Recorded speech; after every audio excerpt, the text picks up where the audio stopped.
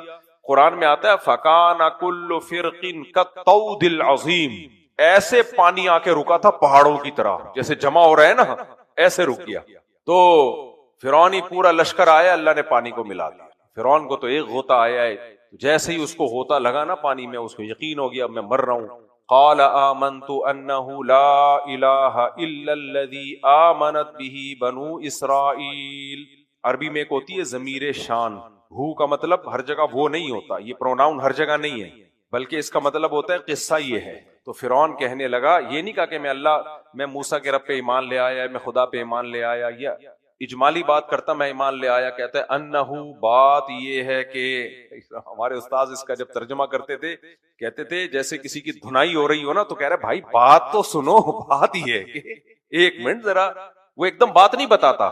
کیوں نہیں بتاتا؟ اس لیے کہ اس کو پتا ہوتا ہے بات جیسی کمپلیٹ کروں گا ایک تھپڑ اور آئے گا, تو پہلے روک رہا ہوتا ہے کہ بات یہ ہے کہ تاکہ اگلا کہے کہ کوئی ہے بہت ہی کوئی یونیک قسم کی بات کرنے والا ہی ہے, تاکہ اتنی دیر کم از کم چماٹوں سے بچت ہو جائے کہ ایک منٹ سنو تو صحیح بھائی, بات تو سنو یار. وہ کہتا ہے کیا بات ہے؟ پھر کہتا ہے ابھی بتاتا ہوں ذرا, ریلیکس. وہ فرعون کا بھی یہی اسٹائل. انہو کہنے لگا, فرشتوں سے کہنے لگا بات یہ ہے کہ ابھی کیوں مار رہے ہو بھائی مجھے. آمنتو, میں ایمان لایا اس رب پہ جو بنی اسرائیل کا خدا ہے. کس کا خدا ہے؟ پوری لوکیشن بتا رہا ہے. کیا فرشتوں کنفیوز نہ ہو جانا کہ خدا, پھر کہیں گے تو خدا تو تو خود ہی اپنے آپ کو مانتا ہے. نہیں, وہ خدا جس پر بنی اسرائیل ایمان لائے. اللہ نے کہا آل آنا. اس سے پہلے موسیٰ علیہ السلام نے بد دعا دی تھی فرعون کو, بہت زیادہ ظلم ہو گئے نا. سورہ یونس میں موسیٰ علیہ السلام نے فرمایا ربنا انک آتیت فرعون وملأہ زینۃ واموالا فی الحیاۃ الدنیا. اے اللہ تو نے فرعون کو اور اس کے درباریوں کو دنیا کی زیب و زینت بہت دی ہے, بڑی لگژری لائف دی ہے. لیضلوا عن سبیلک, عن سبیلک. اس کا نقصان یہ ہو رہا ہے یہ لوگوں کو تیرے راستے سے ہٹ, یہ غریب ہوتے نا گمراہ نہیں کر پاتے. دیکھو یہ ہمیشہ سے یہ لوگوں کا ایک معیار رہا ہے, وہ دولت مند کو فالو کرتے ہیں, لگژری لائف اسٹائل والوں کو فالو. غریب چاہے حق پر بھی ہوگا نا, وہ کہتے ہیں اگر یہ اتنا یہ حق پر ہے تو یہ سائیکل پہ کیوں آ رہا ہے. اچھا لوگ ویسے بے شک جتنا مرضی بولتے رہے, مولوی لوگ جو ہے گاڑیاں آ گئیں, بنگلے آ گئے, لیکن سنتے اسی مولوی کو ہیں جس کے پاس پیسہ ہے. غریب مولوی کو بھی لفٹ نہیں کراتے, یہ بتا دوں. مولوی بھی ان کو وہی اچھا لگتا ہے جو لش پش اور ٹھش پش باتیں کرتا ہو. جو بیچارے سادہ سے مولوی ہیں نا, کتنا علم ان کے پاس ہو, بس ویسے کہیں گے مولوی سادہ ماشاءاللہ نیک, سنتے نہیں ہے, کہتے ہیں یہ اس کو کیا پتا یار, کیا رکشے میں آ رہا تھا اس دن, چینچی پہ بیٹھا ہوا جا رہا تھا, اس کو کیا پتا. تو یہ دماغ میں ایک ویسی ایک پتہ نہیں کہاں سے سوئی ادھر آ کے لوگوں کی سوئی اٹک گئی ہے کہ لوگ سمجھتے ہیں گاڑی ہے, بنگلہ ہے اور لگژری لائف ہے, کیا ہوگا یہ. اچھا ایک اصولی بات یاد رکھو, یہ ایک حقیقت ہے کہ غربت سے انسان کی جو مینٹیلٹی ہے وہ لو ہوتی ہے. یہ بھی ایک گراؤنڈ ریئلٹی ہے, یہ حقیقت ہے. غربت سے کیا ہوتا ہے, غریب آدمی کے اندر کچھ وہ کوالٹی نہیں ہوتی جو کس میں ہوتی ہیں, امیر میں. امیر میں استغنا ہوتا ہے, اس کی سوچ کیا ہوتی ہے, یہ ایک حقیقت ہے. کیوں اونچی ہوتی ہے؟ اس لیے کہ پیٹ بھرا ہوا ہے, اس کا استغنا ہے نا اس میں. غریب بیچارہ سارا دن کس میں لگا رہے گا کہ پیٹ بھر جائے میرا, تو اس کی وہ آگے سوچ جاتی نہیں ہے. لیکن یہ قاعدہ کلیہ نہیں ہے, سمجھ میں آ رہی ہے بات, یہ قاعدہ کلیہ نہیں ہے. کلیہ کیوں نہیں ہے قاعدہ؟ اس لیے کہ بعض لوگ غریب ہو کے علم کی جو ان کے پاس دولت ہوتی ہے نا, اس علم نے ان کے اندر احساس برتری پیدا کر دیا ہوتا ہے. نالج یہ بھی تو ایک دولت ہے نا. تو میں نے ایسے علماء بہت دیکھے ہیں جو بہت سے بھی زیادہ غریب, لیکن نالج اتنی ہے کہ اس نالج نے ان کو سپیریئر بنا دیا ہے. اب ان کی طبیعت میں استغنا ہے, کیونکہ وہ ان کو پتا ہے, ہمیں پتا ہے, اس کو پتا نہیں ہے. تو ایسے غریب کو جس کے پاس نالج ہو, پھر اس کو محض غربت کی بیس پہ آپ یہ کہیں کہ اس بیچارے کو کیا پتا, یہ غلط ہے. اس کا مطلب آپ نے دولت ہی کو مقصود بنا لیا ہے. تو پیغمبروں کو یہ جو غربت کے تانے ملے ہیں نا, وہ اسی بیس میں ملے ہیں کہ آپ کے پاس تو کچھ بھی نہیں ہے. وہ یہ نہیں دیکھ رہے کہ بھائی ان کے پاس جو نالج ہے, ان کی باتیں سنو, ان کا استغنا بھی تم سے زیادہ, ان کے پاس نالج بھی تم سے زیادہ ہے. تو ویسے جرنلی یہ بات درست ہے کہ جو پیسے والے لوگ ہوتے ہیں ان کا دماغ تھوڑا سا ہائی ہوتا ہے، کیونکہ جب آپ کا پیٹ ہی نہیں بھرا ہوا، آپ کے خرچے ہی پورے نہیں ہو رہے، تو آپ کو سوچنے کا موقع کہاں ملے گا؟ آپ تو بس یہی دیکھو گے یار ٹماٹر کا ریٹ کیا چل رہا ہے، کہاں بڑی بڑی باتیں آپ کے دماغ میں آئیں گی کہاں. اس لیے اپنی طرف سے جان کر غریب بننے کی کوشش نہیں کرنی چاہیے. اپنی طرف سے کوشش کرے، پیسہ آئے، پھر نہیں آئے تو اللہ اسی میں خوش رکھے، پھر علم کو فوکس کریں اور استغنا پیدا کریں. یہ کرنا چاہیے. آگے چلتے ہیں میرے بھائی. فَأَتْبَعَهُمْ فِرْعَوْنُ بِجُنُودِهِ فَغَشِيَهُمْ مِنَ الْيَمِّ مَا غَشِيَهُمْ. تو فرعون نے کیا کہا؟ آمنتُ أَنَّهُ. ہاں میں مثال دے رہا تھا، قرآن کی آیت پڑھ رہا تھا. موسیٰ علیہ السلام نے اللہ سے کیا دعا مانگی؟ حضرت ہارون علیہ السلام اور موسیٰ علیہ السلام نے مل کے، اللہ تو نے فرعون کو جو دولت دی ہے نا، اس کی وجہ سے لوگ گمراہ ہو رہے ہیں، پیسہ سارا اس کے پاس ہے اور مجھے تانے دیتا ہے. لولا القی علیہ اسورۃ من ذہب. آپ کے پاس سونے کے کنگن کیوں نہیں ہیں؟ آپ کے محلات کے نیچے سے نہریں کیوں نہیں بہتی ہیں؟ مسکین ہیں، مجھے مسکنت کے تانے، غربت کے تانے اور خود عیاشی والی زندگی. تو دلائل کی دنیا میں میرا پلڑا بھاری ہے، لیکن لوگ دلائل سے متاثر نہیں ہوتے، لوگ لائف کو دیکھتے ہیں. تو اے اللہ ربنا اطمس علی اموالہم واشدد علی قلوبہم، اے اللہ ان کے مال کو برباد کر دے، فرعون کے چھین لے ان سے یہ نعمتیں. اور دوسرا، موسیٰ علیہ السلام اتنا بیزار تھے فرعون کے ظلم سے کہ ان کو یہ، اب ایک وقت تک تو موسیٰ علیہ السلام نے کوشش کی فرعون ایمان لے آئے، لیکن بار بار دیکھ رہے ہیں نا معاہدے توڑ رہا ہے، معاہدے توڑ رہا ہے، ظلم کرتا چلا جا رہا ہے، تو پھر اللہ سے بد دعا کی. واشدد علی قلوبہم، اے اللہ اس کے دل پہ مہر لگا دے. فلا یؤمنوا حتی یروا العذاب العلیم، تیرا دردناک عذاب دیکھنے سے پہلے یہ ایمان نہ لے کر آئے. موسیٰ علیہ السلام کو یہ خطرہ تھا کہ اللہ تو معاف کرنے والا ہے، ایسا نہ ہو کہ فرعون اینڈ میں ایمان لے آئے اور سارے اگلے پچھلے گناہ معاف ہو جائیں، تو یہ جو ہماری قوم پہ ظلم ہوا اس کا انتقام کون لے گا؟ سمجھ میں آ رہی ہے بات کہ نہیں آ رہی ہے؟ وہ جانتے تھے نا اللہ کا اپنا اصول میں بہت پکا ہے کہ جو مرنے سے پہلے، عذاب دیکھنے سے پہلے توبہ کر لے گا اس کے سارے گناہ معاف. موسیٰ علیہ السلام سے زیادہ کون بھی جانتا ہوگا اس حقیقت. حدیثوں میں آتا ہے 100 انسانوں کے قاتل نے توبہ کی ہے مرنے سے پہلے اور اللہ نے اس کو معاف بھی کیا، جنت میں داخل بھی کیا. 100 انسانوں کا قتل کتنا بڑا جرم ہے. ایسے لوگ بھی ہیں 99 سال تک کفر کی زندگی میں رہے، بت پرستی کرتے رہے، مرنے سے ایک دن پہلے توبہ کر لی. قصہ کیا ہو گیا ہے بھائی؟ حضرت ابو ہریرہ رضی اللہ عنہ کہتے ہیں ایک شخص آیا، دشمن کی صف تھے، مشرک تھا، وہ کافر تھا، لڑائی کے لیے سامنے کھڑا ہوا تھا. نبی کے پاس آیا کہ اگر میں اسلام لے کے آتا ہوں تو میں پہلے اسلام لے کے آؤں یا پہلے لڑائی لڑوں آپ کے ساتھ مل کے؟ آپ نے فرمایا کہ اسلام قبول کرو. اس نے اسلام قبول کیا. غالباً حدیث کے الفاظ یہ ہیں کہ میں اگر اسلام لاؤں اور مارا جاؤں تو کیا ہوگا؟ فرمایا شہادت ہوگی، جنت میں جاؤ گے. کہا ٹھیک. اسلام قبول کیا، ادھر سے آیا تھا لڑنے کے لیے، ادھر سے لڑنا شروع کر دیا اور لڑائی میں شہید ہو گیا. تو آپ صلی اللہ علیہ وسلم نے فرمایا عامل قلیلا واجر کثیرا، عمل بہت تھوڑا کیا، کما بہت زیادہ لیا. حدیث میں آتا ہے بعض لوگ نا جنت برے اعمال کرتے کرتے جہنم کے ایک بالش قریب ہو جاتے ہیں اور پھر جاتے کہاں ہیں؟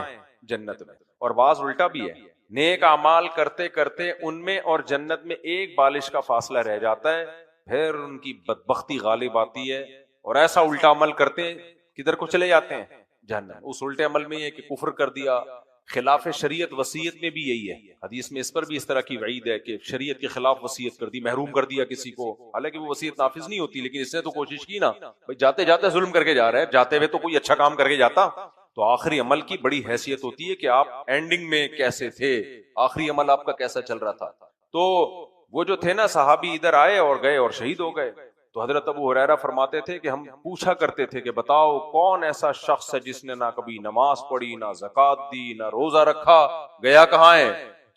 تو موسیٰ علیہ السلام کو یہ معلوم تھا کہ اتنا ستایا اس نے. اچھا لوگوں کو یہ بات سمجھ میں نہیں آتی کہ موسیٰ علیہ السلام نے بد دعا کر دی، پیغمبر تو بڑے رحم دل ہوتے ہیں، بد دعا تو جائز نہیں ہے. دیکھو جس پہ گزری ہوتی ہے نا اس کے جذبات کا اعتبار ہو. آج بہت سے لوگ کہہ رہے ہوتے ہیں نا کہ بعض ملکوں میں جنگ ہو رہی ہے، میں نام نہیں لوں گا، وہ چاہتے ہیں سلو نہ ہو، جنگ چلتی رہے اور یہ ہو جائے اور وہ ہو جائے، یہ کر دو وہ کر دو، کیونکہ خود پہ گزر نہیں رہی ہو. اپنے بچے مرنا شروع ہوں، اپنے بچے کٹنا شروع ہوں تو پھر سب کہیں گے کچھ لو کچھ دو کی پالیسی اختیار کرو. دوسرے پہ ہے اڑا دو مار دو، دونوں طرف موتیں ہو رہی ہیں، کوئی بات نہیں، مرتے رہیں دونوں طرف. جب اپنے اوپر گزرتی ہے پھر انسان کیا کرتا ہے؟ یار اس کو کسی بھی طریقے سے بند کرواؤ. تو اس لیے جو مبتلا بھی ہوتا ہے نا، اس کے لیے ایک ٹرم یوز ہوتی ہے مبتلا بھی، جس پہ گزر رہی ہوتی ہے اس کی رائے کا اعتبار ہوتا ہے. سمجھ میں آ رہی ہے بات کہ نہیں آ رہی ہے؟ جس پہ گزر رہی ہے اس کی رائے کا اعتبار ہے. اس کی مثال ایسے، ایک مولوی صاحب لیٹے ہوئے تھے، بیمار تھے، تو لوگ کہہ رہے تھے کہ کوئی کہہ رہا تھا ان کو کریلے کا جوس پلاؤ، جس پہ گزر رہی ہے اس کی رائے کا اعتبار ہے، اس پہ یہ سنا رہا ہوں. مولوی صاحب کی آنکھ نہیں کھلی، پھر بھی مدہوشی میں نا کمزوری، ویکنیس بہت زیادہ ہو گئی. کسی نے کہا شوگر بڑھ گئی ہے، کریلے کا جوس پلاؤ. کوئی کیا کہہ رہا ہے، کوئی کیا کہہ رہا ہے، کوئی کہہ رہا ہے جی مختلف جو اس زمانے میں چورن چٹنیاں ہوا کرتی تھیں علاج کے لیے، انار کا جوس پلاؤ، یہ پلاؤ وہ پلاؤ. مولوی صاحب کیا ہے، آنکھ بند کر کے غنودگی میں لیٹے. آواز آئی دودھ جلیبی کھلاؤ، ایک دم آنکھ کھلی ہمارا. پھر کہنے لگے بھائی یہ کیا کہہ رہے ہیں، اس کی بات سن. تو جس پہ گزر رہی ہے اس سے پوچھو کہ اس کو کیا کھلاؤ. سمجھ آ رہی ہے بات؟ تو یہ میرے والد صاحب سنایا کرتے تھے، اللہ مغفرت، وہ بڑے مزے سے سناتے تھے. تو اس لیے جس بنی اسرائیل پہ گزری تھی نا، اور موسیٰ علیہ السلام قوم کے خیر خواہ تھے کہ کس طرح بچوں کو ماؤں کی گود سے چھین کے ان کے سامنے ذبح کیا جا رہا ہے، کیا گزرتی ہوگی ماؤں کے کلیجوں پہ. اور پھر کتنی کوشش کی، نرم انداز سے تبلیغ کی ہے، معجزے دکھا دیے، جادوگروں سے مقابلہ کرا دیا، اس میں بھی فتح ہر طرح سے. پھر ظلم بڑھاتا ہی چلا جا رہا ہے، پیچھے نہیں ہٹ رہا. پھر اللہ نے مینڈکوں کا طوفان، مینڈکوں کا عذاب بھیجا، جوؤں کا عذاب بھیجا، خون کا عذاب بھیجا. جب کوئی عذاب آتا موسیٰ علیہ السلام سے کہتا آپ دعا مانگو یہ عذاب ٹل جائے، ہم ایمان لے آئیں گے. دعا مانگتے عذاب ٹلتا، پھر پیچھے ہٹ جاتے. تو قرآن کہتا ہے فانتقمنا منہم، ہم نے بھی انتقام لیا. اور موسیٰ علیہ السلام کا انتقام کیا تھا؟ بد دعا. تو بعض دفعہ ظالم کے لیے بد دعا کرنا یہ اپنی قوم کے ساتھ رحمت ہوتی ہے. تو موسیٰ علیہ السلام کو معلوم تھا کہ یہ کہیں اب اگر توبہ کر لی اللہ تو سب معاف کر دے گا اس کے، تو اللہ معافی نہیں چاہیے. تو یہ نہیں کہا کہ اللہ توبہ کرے بھی تو بھی معاف نہ کرنا، کیونکہ موسیٰ علیہ السلام کو معلوم تھا یہ دعا قبول نہیں ہوگی. کتنی زبردست اللہ کی رحمت ہے نا، کہ حضرت موسیٰ کو یہ معلوم تھا کہ یہ توبہ کرے گا اور اللہ معاف نہ کرے یہ دعا قبول نہیں ہوگی. قاعدہ اللہ کا یہی ہے، جو توبہ کرے گا معافی ہے. قرآن کے الفاظ دیکھو، من یعمل سوءا او یظلم نفسہ ثم یستغفر اللہ، کیا خاندانی الفاظ ہیں. جس شخص نے بھی اپنی جان پہ ظلم کیا، یعنی گناہ کر برائی کی، پھر وہ اللہ کے سامنے معافی مانگے گا، یجد اللہ غفور الرحیم، اللہ کو غفور بھی پائے گا اور رحیم بھی. اللہ کو یہ پائے گا، محسوس کرے گا کہ واقعی جو اس نے کہا ہے نا میں غفور اور رحیم ہوں، یہ اس کو محسوس ہوگا کہ واقعی وہ ہے. یعنی اللہ اس کے دل میں ڈال دے گا کہ ہاں میں نے معاف کر دیا. تو موسیٰ علیہ السلام کو معلوم تھا کہ یہ توبہ اگر کر لی نا تو اللہ کا قاعدہ ہے کہ اللہ کیا کرے گا؟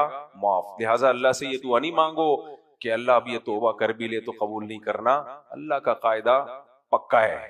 کہتے ہیں نا موسیٰ علیہ السلام کے پاس فرعون، وہ شیطان آیا ایک دفعہ، ایسی واقعہ کتابوں میں لکھا ہے، پتہ نہیں سند ہے نہیں، لیکن اس کا مضمون ٹھیک ہے.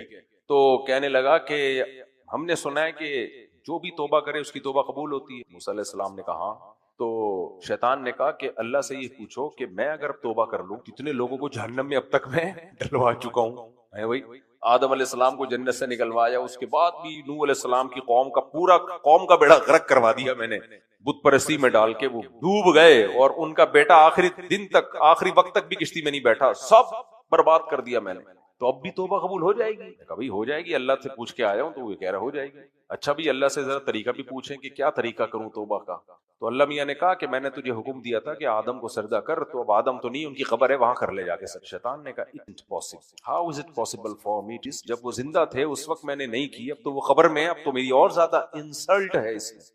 آج کوئی بھی بات غلط کرنی ہو نا انگلش میں کرو، اگلا مان لیتے پڑھ لکھا آدمی ہے. کیا ہے؟ اچھا باہر ملکوں میں انگلش کی 2 ٹکے کی ویلیو نہیں ہے، امریکہ یورپ میں وہ تو بالکل ویلیو نہیں دیتے اس.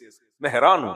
وجہ اس کی ہے کہ ان کی نیچرل، ان کی مدر لینگویج ہے، وہ بالکل اس میں ہے ہی نہیں کوئی ان کے ذرا سا بھی فرق. اور کہتے ہیں ہم حیران ہوتے ہیں پاکستانی لوگوں کو ہو کیا گیا ہے. وہ کہتے ہیں حیران ہے، کہتے ہیں آپ کے جو اسکالر جو انگلش بولتے ہیں وہ یونیورسٹی میں بڑے فیمس ہیں. کہہ رہے ہمارے یہاں تو یہ بہت عجیب سمجھا جاتا ہے کہ یہ انگلش کی بیس پہ کیسے فیمس ہو گئے. انگلش آنے سے تو صرف یہ پتا چل گیا کہ انگلش آتی ہے، تو اس سے کیا ہو گیا بھائی. میں نے کہا ہمارے ہاں آپ جتنا بھی غلط بیان انگلش میں کرو، یہ ہے پڑھا لکھا آدمی. اچھا وہ یہ بھی کہتے ہیں اکثر اسکالر کے بارے میں، سب کی بات نہیں کر رہا، کہ جو یہاں انگلش بول رہے ہیں، کہہ رہے بول بھی غلط رہے ہو. کہہ رہے ہم جب وہ یہاں آتے ہیں نا تو ہم کہتے ہیں خدا کے لیے اردو میں بیان کرنا، انگلش میں بیان مت کرنا ورنہ ہنسی نکلے گی یہاں لوگوں. خیر سب کی بات نہیں ہے، زیادہ تر. تو اسے زبان کا آنا ایک اچھی بات ہے، لیکن یہ کرائٹیریا نہیں ہے علم کا، نالج کا.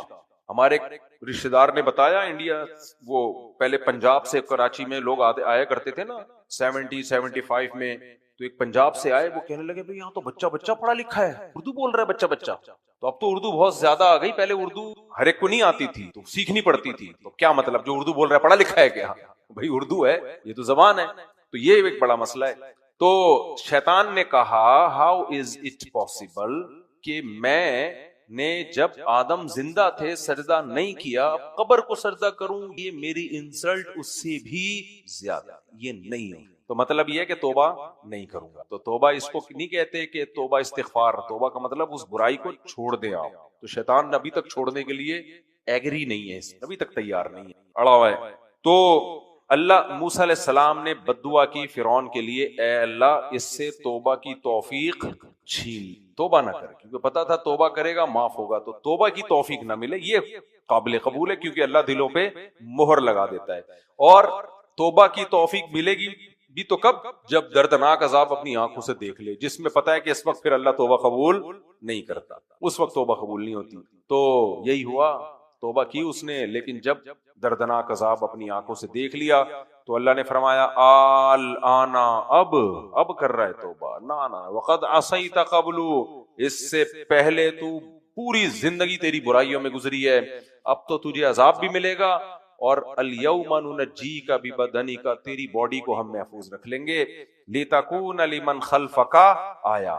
جب یہ آیتیں نازل ہوئیں صحابہ کو معلوم نہیں تھا کہ فرعون کی باڈی محفوظ، نہ نبی صلی اللہ علیہ وسلم کو معلوم تھا، کوئی ان کے پاس نالج نہیں تھی اس بارے میں. بعد میں دریافت ہوئی ہے، یہ وہی بات پر ایمان لے آئے کہ کہیں محفوظ ہوگی، ہمیں کیا پتا بھائی کہاں ہے، اللہ کہہ رہے تو محفوظ ہے. تو آج دنیا کو پتہ چل گیا کہ فرعون کی باڈی محفوظ، اور ہمیں تو وہ نظر آتا ہے وہاں رکھا ہوا، لیکن حقیقت میں قرآن کہتا ہے النار، وہ گیا آگ میں، یعرضون علیہا غدوا وعشیا، جس آگ میں اس کو صبح بھی جلایا جاتا ہے اور شام کو بھی جلایا جاتا ہے. یہ برزخ کا عذاب ہے. وَيَوْمَ تَقُومُ السَّاعَةُ، اور جس دن قیامت قائم ہوگی، ادخلوا آل فرعون اشد العذاب. آج بھی یہ آیتیں آئی ہیں، اللہ کہیں گے اس کو اس سے بھی زیادہ سخت عذاب میں ڈال دو. وَإِذْ يَتَحَاجُّونَ فِي النَّارِ، اور اس وقت کو یاد کرو جب فرعون اور اس کے جتنے اس پر جو موسیٰ کی بات جنہوں نے رد کر دی، جو اس کے ساتھ تھے. قرآن نے یہ بھی کہا کہ خود بھی گمراہ ہوا، اوردہم النار، اپنی قوم کو بھی آگ میں لے گیا.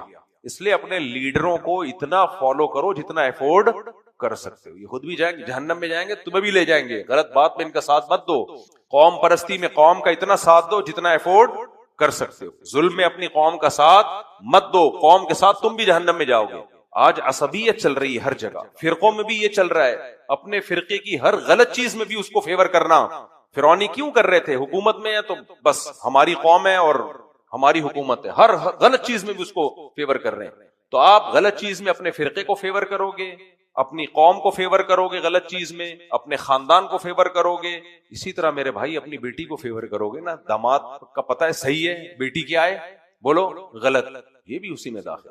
اپنے بیٹے کو فیور کرو گے، حالے کو پتہ ہے کہ بہو صحیح ہے، بلا وجہ آپ اپنے بیٹے کو ہی فیور کر رہے ہو، یہ سب غلط ہے. تو اس لیے قرآن نے کہا عدل کا دامن ہاتھ سے مت جانے دو. فرعون کو اللہ کہتے ہیں اس نے پوری قوم کو مروا دیا، سب کو آگ میں ڈال. ایمان لے آتا پوری قوم بھی اسی کو فالو کرتی، ایمان لے آتی بچ جاتی. اوردہم النار، تو اللہ کہتے ہیں وَإِذْ يَتَحَاجُّونَ فِي النَّارِ، اس وقت کو یاد کرو جب یہ جہنم میں چیخ رہے ہوں گے، بحث بازی کر رہے ہوں گے.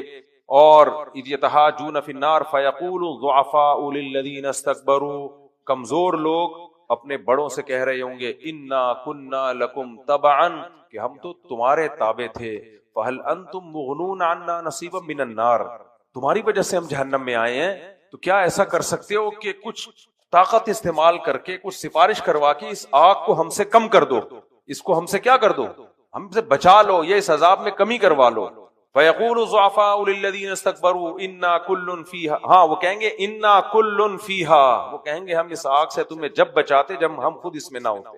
إِنَّ اللَّهَ قَدْ حَكَمَ بَيْنَ الْعِبَادِ، اللہ اپنے بندوں کے درمیان فیصلہ کر چکا ہے. تو یہ تو دنیا کا عذاب ہے بھائی، برزخ کا. تو اللہ کہتے ہیں آخرت میں تو آگ میں جلتے رہیں گے. اتنی تھوڑی سی زندگی کی خاطر اپنی ہمیشہ کی زندگی کو اس نے برباد کر. تو بس اب یہ چند آیتیں پڑھ کے مکمل کرتا ہوں. اللہ فرماتے ہیں وَأَضَلَّ فِرْعَوْنُ قَوْمَهُ وَمَا هَدَى، فرعون تباہ و برباد ہوا. فرعون خود بھی اپنی قوم کو بھی گمراہ کیا، سیدھا راستہ نہیں دکھایا. پھر اللہ بنی اسرائیل پر احسانات جو آج کتنا ظلم دوبارہ دنیا میں کر رہے ہیں، سب سے زیادہ قرآن نے اپنے احسانات پہ گنوائے ہیں. قرآن کیوں گنوا رہا ہے کہ حرکتیں ان کی ٹھیک، کہ کیسے میں نے تم کو ظلم کی چکی سے بچایا تھا، اب تم حدیث قرآن میں آتا ہے یسعون فی الارض فسادا، ہمیشہ زمین میں فساد مچاتے رہیں گے، ہمیشہ مچاتے رہیں گے. ان کی ہسٹری ہے یہ. ہاں کچھ لوگ مستثنا ہیں، سارے یہودی ایک جیسے نہیں ہیں، لیکن من حیث القوم یہی ہے اور رہے گا ان کا. ہٹلر نے کیا، غلط کیا، ہم ہٹلر کو سپورٹ نہیں کرتے، جو اس نے یہودیوں کے ساتھ کیا ظلم کیا، لیکن قرآن کیا کہتا ہے وَكَذَلِكَ نُوَلِّي بَعْضَ الظَّالِمِينَ بَعْضًا، بعض ظالموں کو ہم بعض ظالموں سے پٹواتے ہیں. تو اب بھی یہی کر رہے ہیں پوری دنیا. ابھی ایران سے لڑائی شروع ہو گئی، افغانستان اور پاکستان کی لڑائی، پھر ایران کی لڑائی دنیا سے، یو اے ای میں بدامنی، اس سب کے تانے بانے ملتے کہاں سے جا کے؟ اگر یہ فلسطین کا مسئلہ نہ کھڑا ہوتا تو یہ سب کچھ ہوتا دنیا میں، سب کی ہر جگہ ٹریولنگ ہوتی، تجارت کو فروغ ہوتا، مذہبی آزادی ہوتی، سب سکون اطمینان کی زندگی گزارتے. لیکن ہر فساد سے کی جڑ میں آپ کو کون ملے گا؟ یہ ہے حساب. تو اس لیے اللہ احسانات گنواتے ہیں، یا بنی اسرائیل، اے بنی اسرائیل قد انجیناکم من عدوکم، ہم نے تمہیں تمہارے دشمن سے بچایا ہے. اچھا یہ پھر ان پہ پھٹکار کیوں آئی ہے؟ اتنا کچھ ہونے کے بعد بھی اپنے پیغمبر کو انہوں نے تنگ کی. سمندر پہ آ کے کھڑے ہو گئے تو ہم تو مارے گئے، ہم تو پکڑے گئے، اس طرح کی باتیں کر رہے ہیں. پھر آگے بھی اس طرح کے واقعات ہیں. اللہ فرماتے ہم نے تم پہ من و سلوہ اتارا، اور موسیٰ علیہ السلام کو نا پھر اللہ نے تورات دینے کے لیے بلایا کہ اب آزادی ملی ہے، اب اپنی ریاست ہوگی، اپنی اسٹیٹ ہوگی، اللہ کا قانون ہوگا، اب نظام میں اللہ کا دین آئے گا. ابھی تو انڈیویجولی عبادت کر رہے تھے، نظام اللہ کی مرضی کا ہوگا. تو بنی اسرائیل نے کہا ہم جب تک نظام نافذ نہیں کریں گے جب تک آپ اللہ کی کتاب نہیں لے آتے جا کے. تو موسیٰ علیہ السلام کوہ طور پہ گئے اللہ سے ہم کلام ہونے کے لیے، کتاب لینے کے لیے. بنی اسرائیل نے کیا کیا، کیونکہ جادو وادو تو مصر میں بہت چلتا تھا نا، یہ بھی کچھ سیکھ چکے تھے وہاں سے.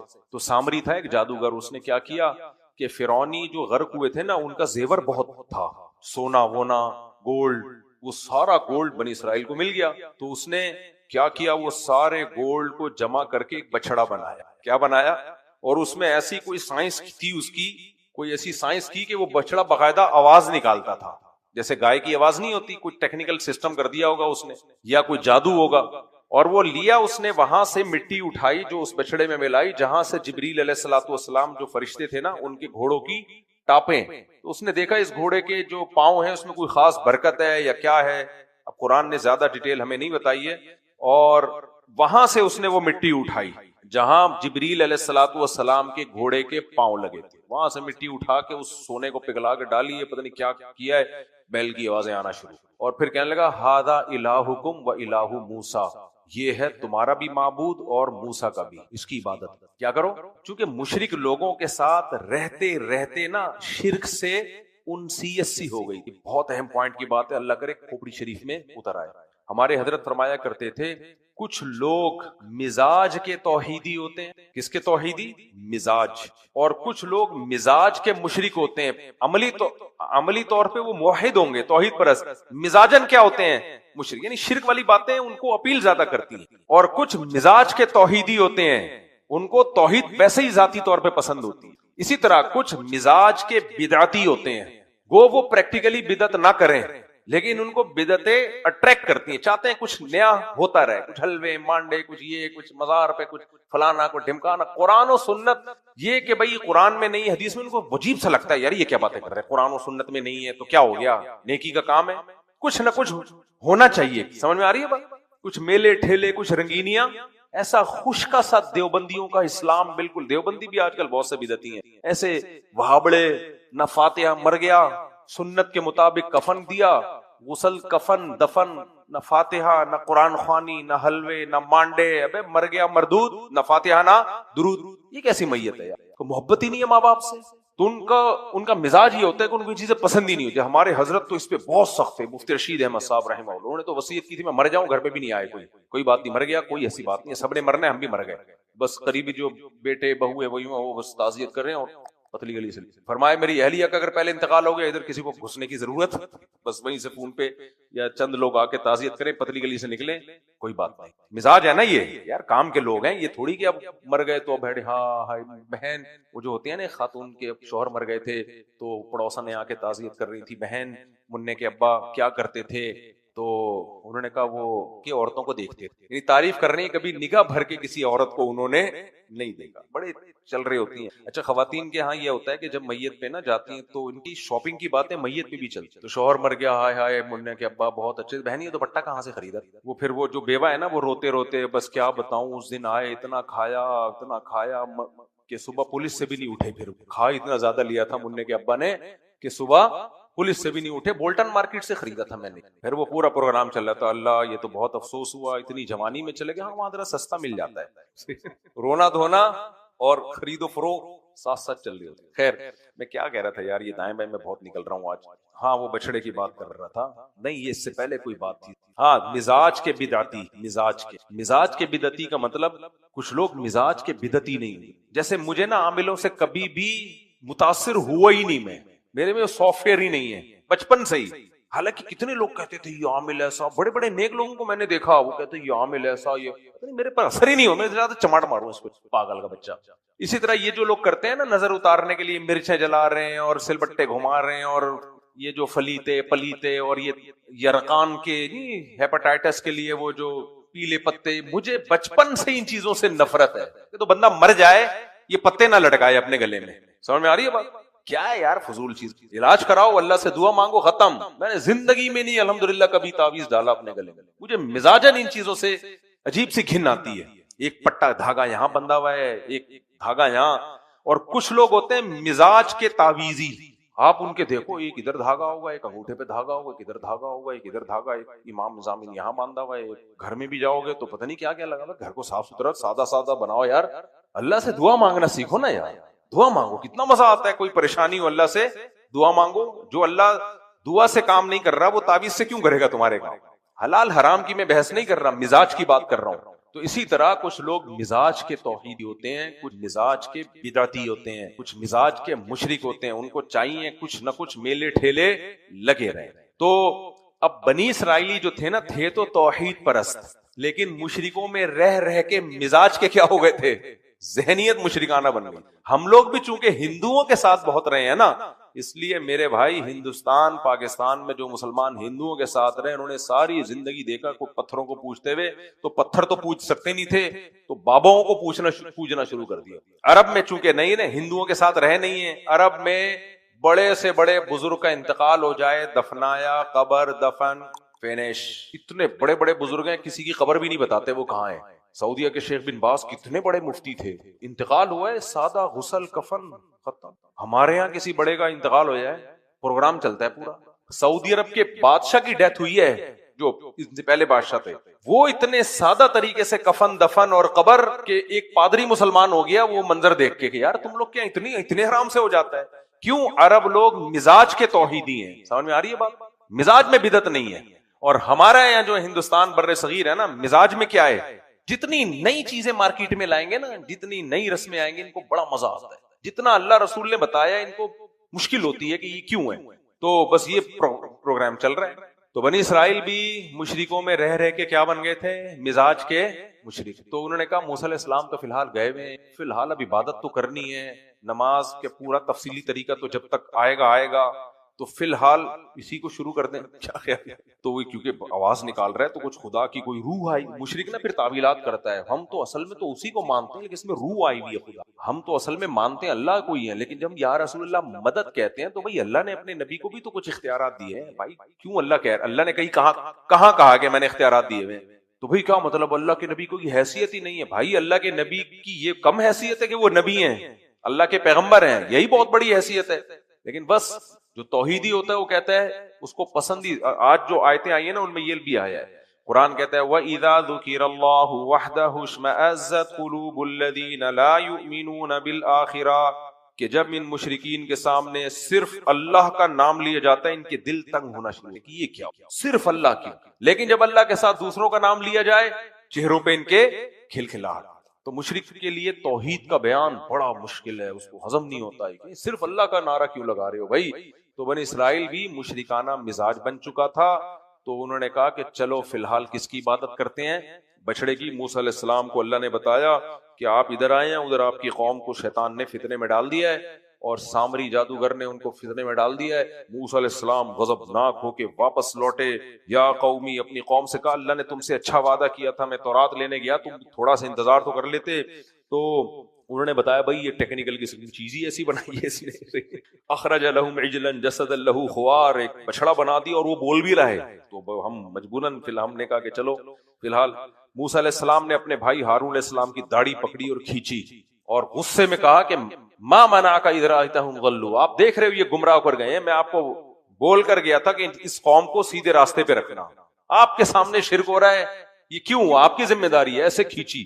تو یا ابن ام لا تأخذ بلحیتی ولا برأسی، ہارون علیہ السلام نے فرمایا اے میری ماں کے بیٹے، میری سر اور داڑھی کے بالوں کو نہ کھینچ. تو پتہ چل رہا ہے کہ سر بھی پکڑا ہوا تھا. ایسے ماں کا واسطہ اس لیے دیا کہ اس میں محبت کا عنصر زیادہ ہوتا ہے. تو کہتے ہیں کہ میں نے ان کو منع کیا لیکن یہ باز نہیں آئے، پھر میں زیادہ منع کرتا تو لڑائی نہ ہو جاتی اس قوم میں، اس لیے پھر میں باز آیا. تو بہرحال پھر حکم یہ دیا گیا کہ اللہ نے فرمایا کہ اب ان کی توبہ ایسے قبول ہوگی کہ جنہوں نے بچڑے کی عبادت کی ہے، کچھ ایسے بھی تھے جنہوں نے نہیں کی تھی، تو وہ ان کو قتل کر دیں. تو یہ اپنے آپ کو قتل کے لیے پیش کر دیں، ادروائز توبہ قبول نہیں ہو. تو پھر انہوں نے اپنے آپ کو توبہ بھی کی، پھر انہوں نے اپنے آپ کو قتل کے لیے پیش کیا تو ان کو قتل کیا. سمجھ میں آ رہی ہے بات؟ ایک بزرگ نے بڑی پیاری بات کی ہے کہ اللہ تعالیٰ کا تو قانون یہ ہے کہ بغیر سزا کے توبہ قبول کر لیتا ہے یا نہیں؟ کیا خیال ہے بھائی؟ آپ دو آنسو بہائیں یا آنسو نہ بھی آ رہے ہوں